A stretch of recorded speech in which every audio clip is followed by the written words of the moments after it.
हाँ तो दोस्तों, डेटा पैटर्न के Q3 के नंबर्स आ चुके हैं, तो उसी के बारे में हम इस वीडियो में बात करेंगे और जानेंगे कि आपको डेटा पैटर्न के अंदर इन्वेस्ट करना चाहिए या नहीं। चलिए शुरू करते हैं। तो देखिए, अगर हम सबसे पहले यहाँ पे रेवेन्यू के नंबर्स की अगर हम बात करेंगे तो पिछले क्वार्टर के कंपैरिजन में ये नंबर 26% से हमें बढ़ता हुआ नजर आया है और ये नंबर आया है 111 करोड़ पे। देखिए यहाँ पे रेवेन्यू वाइज अगर हम बात करेंगे तो काफी ज्यादा फिनोमिनल ग्रोथ हमें यहाँ पे देखने को मिल रही है। अगर हम प्रॉफिटेबिलिटी की बात करेंगे तो ये नंबर 57% से हमें बढ़ता हुआ नजर आया है और ये नंबर आया है 33 करोड़ पे। तो देखिए यहाँ पे जो लोअर बेस इफेक्ट हमें यहाँ पे कंपनी का नजर आता है, उसकी वजह से यहाँ पे इतना ज्यादा परसेंटेज वाइज हमें ग्रोथ देखने को मिल रहा है।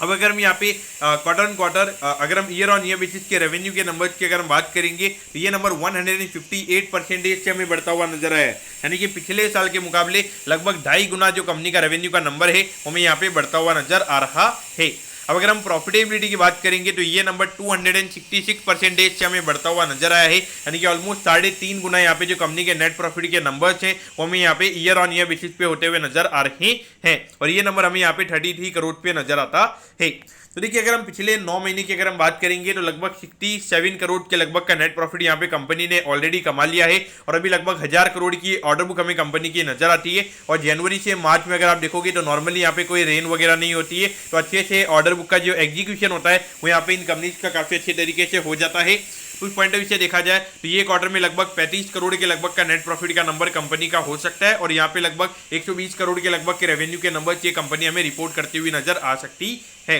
तो इस पॉइंट ऑफ व्यू से अगर आप देखोगे, अगर लगभग 100 करोड़ के प्रॉफिट पे अगर हम 6000 करोड़ का भी वैल्यूएशन कंपनी का चल रहा है तो उसके हिसाब से अगर हम देखेंगे तो 60 का पी रेशियो में यहाँ पे कंपनी का नजर आता है। और अगर यहाँ पे ये इतने फिनोमिनल नंबर्स अभी कंपनी के आए हैं तो अगर मार्केट ओपनिंग पे यानी कि जब मंडे को मार्केट ओपन होगा और अगर तभी यहाँ पे 9-10% अगर ये स्टॉक अगर हमें बढ़ता हुआ नजर आता है तो वहाँ पे लगभग 65 के लगभग कंपनी का पी रेशियो हमें होता हुआ नजर आएगा।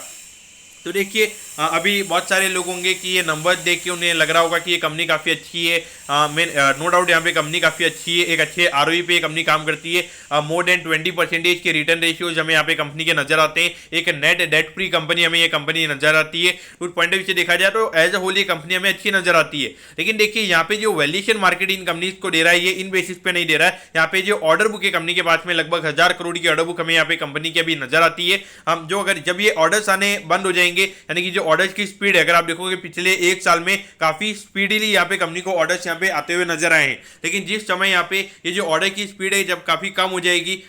जब है ना इनको अगर अभी 1000 करोड़ की ऑर्डर बुक अगर इनकी चल रही है, अगर इन्होंने 500 करोड़ के ऑर्डर्स अगर आने वाले 2 से 3 क्वार्टर्स में अगर इन्होंने पूरे कर लिए, लेकिन उसके बाद में अगर अच्छे तरीके से इनकी ऑर्डर बुक अगर नहीं बढ़ रही है तो वहाँ पे डेफिनेटली जो 60 से 70 का पी रेशियो वो मार्केट डेफिनेटली 30 से 40 तक लेके आ जाएगा। और वहाँ पे अगर जो पी करेक्शन जब होने लग जाता है तो उस तरह से अगर आप देखोगे तो डेफिनेटली 40 से 50% का करेक्शन हमने यहाँ पे नॉर्मली अगर आप स्टॉक को देखोगे तो अर्निंग्स उनकी बढ़ती हुई नजर आती है, लेकिन वहाँ पे पी करेक्शन हो जाता है लगभग 40-50% वहाँ पे वो स्टॉक अपने ऑल टाइम हाई से हमें गिरते हुए नजर आते हैं। तो देखिए, अगर आपने इसको आईपीओ प्राइस से अगर इन्वेस्ट किया हुआ है, अगर उसके नीचे भी अगर आपने इन्वेस्ट किया हुआ है और अगर आप अभी करंटली 20-25% से ऊपर की अगर आप प्रॉफिट में अगर यहाँ पे डेटा पैटर्न्स में अगर आप होल्डेड है तो मेरे ख्याल से यहाँ पे थोड़ा बहुत प्रॉफिट आपने लगातार बुक करना चाहिए और यहाँ पे ये जो कंपनी है इसको आपने ट्रेल करता रहना चाहिए, यानी कि आपका जो स्टॉप लॉस वगैरह उसे देख के आपने यहाँ पे इन्वेस्ट करना चाहिए। मैं ये नहीं बोलूंगा कि एक डेफिनेटली आपने हमेशा यहाँ पे ये कंपनी का स्टॉक ऊपर ही जाता रहेगा। तो देखिए, अगर लगातार इन्हें ऑर्डर्स लगातार अगर मिलते रहेंगे तो कहीं ना कहीं पे हो सकता है कि यहाँ पे ये स्टॉक लगातार हमें बढ़ता हुआ नजर आएगा। तो इसीलिए मैं यहाँ पे आपको ट्रेलिंग करने के लिए बोल रहा हूँ। अगर यहाँ पे 1200 रुपये ये स्टॉक होता है तो आप 1150 कर दीजिए, फिर ऐसे ऐसे करते करते ट्रेल करते रहिए, क्योंकि एट दी एंड क्या होना चाहिए कि आप एट दी एंड अगर आपका ट्रेड अगर अभी पॉजिटिव में चल रहा है तो आप एट दी एंड यानी कि जब ये कंपनी से जब आप एग्जिट कर रहे हो तो आप पॉजिटिव वे में एग्जिट कीजिए। उसे ऐसा नहीं कि वहां पे अगर आपका जो रिटर्न है वो एट दी एंड नेगेटिव हो जाए, तो वो चीज आपको माइंड में रखनी है। तो दोस्तों, मैं कहता हूँ कि डेटा पैटर्न के जो Q3 के नंबर्स है वो आपको अच्छे समझ में आ गए होंगे। अगर आपकी कोई भी क्वेरीज है आप कमेंट कीजिए, मैं जरूर आपके कमेंट पर रिप्लाई करूंगा। ओके दोस्तों, thank you, have a nice day.